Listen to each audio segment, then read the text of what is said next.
مهرجان جمعية الفيلم شايف ايه اللي بيميزه عن اي مهرجان تاني؟ هو مهرجان جمعية الفيلم للمبدع شديد التخصص إن شئت الدقة.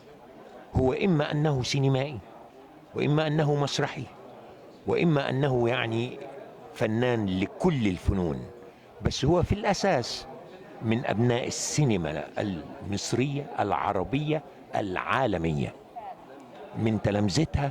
وإما أن يكون خريجا للمعهد العالي للسينما أو المعهد العالي للمسرح، وإما أن يكون خريجا للجامعات.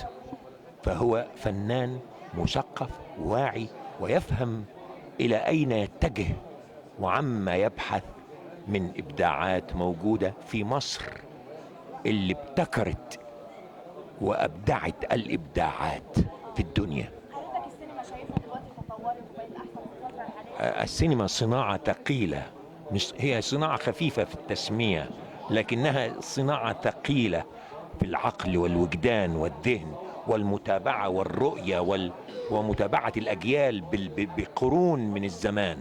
ها؟ في كل يوم في جديد فيها، حتى لو ما كانش في جديد في شيء مختلف.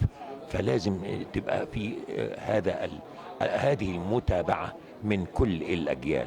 حضرتك ايه رأيك في حال مصر دلوقتي؟ مصر بخير، مصر بخير يا رغم اي بنتي، حاجة بتحيطنا برغم كل شيء، برغم أي شيء مصر بخير. وفي كل خطوة في عندها الجديد لتدرسه ولتدرسه، ها، ولتقدمه.